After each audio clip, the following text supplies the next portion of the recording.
반갑습니다. 먼저 제 소개를 간단히 하면은요, 저는 올 3월에 초등학교 5학년이 되는 아들을 둔 아버지이자 수학 공부방을 운영하고 있는 수학 선생님입니다. 제가 오늘 초등학생 자녀를 둔 부모님들한테 하고 싶은 말이 있어서 이렇게 동영상을 만들었습니다.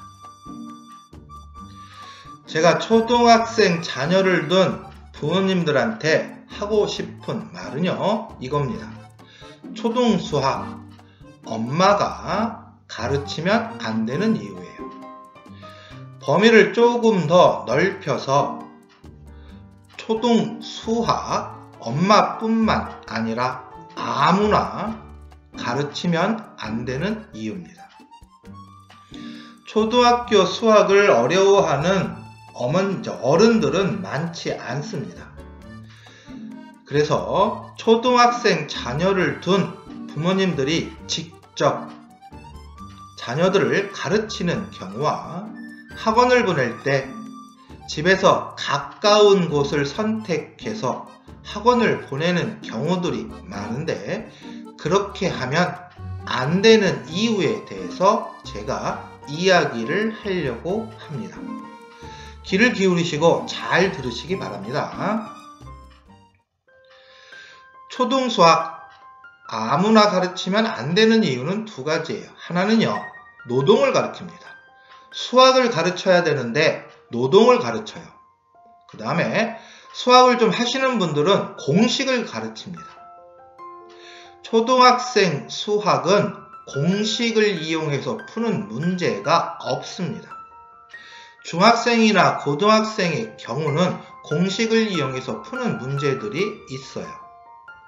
하지만 초등학생 수학은 공식을 이용해서 푸는 문제가 없습니다. 그런데 공식을 가르칩니다. 왜냐하면 어른들은 수학은 바로 공식이다라고 생각을 하는 분들이 많아요. 그래서 간혹 어른들 중에 나는 공식을 몰라서 못 풀었다, 학교 다닐 때 수학을 못했다, 이렇게 말씀하시는 분들이 있어요. 그거는 나는 수학을 하나도 모른다 라는 걸 이야기하는 거랑 같습니다. 자, 두 가지를 이야기할 거고요. 이번 시간에는요, 노동을 가르친다에 대해서 이야기를 하려고 합니다. 도대체 나는 수학을 가르치는데 왜 노동을 가르친다라고 이야기를 하는지 잘 들어보시기 바랍니다. 이 문제는요, 초등학교 4학년 2학기 과정에서 나오는 문제입니다. 다음 다각형의 대각선의 수를 구하는 문제고요. 첫 번째는 사각형, 두 번째는 오각형, 세 번째는 칠각형이죠. 이 문제를 푸는 학생이나 이 문제를 가르치는 선생님이나 또는 어머님이나 이렇게 하죠. 하나, 둘. 얘는 답이 2개. 문제에 그려져 있는 도형 위에다가 대각선을 그려가면서 문제를 풀고 선생님은 설명을 합니다. 얘는 5개. 얘는 하나, 둘, 셋, 넷, 5, 6 이렇게 그려가면서 설명을 하거나 문제를 풀죠. 그래서 얘는 대각선의 수가 14개. 자, 이렇게 수업을 마쳤습니다. 어머님들은 어떤 생각이 드시나요? 이 수업이 문제가 있나요? 없나요? 이 수업은 문제가 많습니다. 이렇게 하면 안 됩니다. 물론 학교나 수학을 못하는 학생들, 수학을 좀 어려워하는 학생들의 경우에는 이렇게 하고 넘어가도 상관은 없겠죠. 하지만 수학에 좀 중요성을 두고 있는 어머님이라면 이렇게 수업을 마치고 나면 큰일 납니다. 지금까지 이 수업은요, 수학이 아니고요, 노동인 거죠.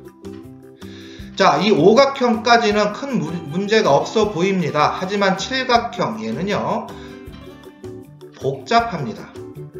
눈도 좀 피곤하죠.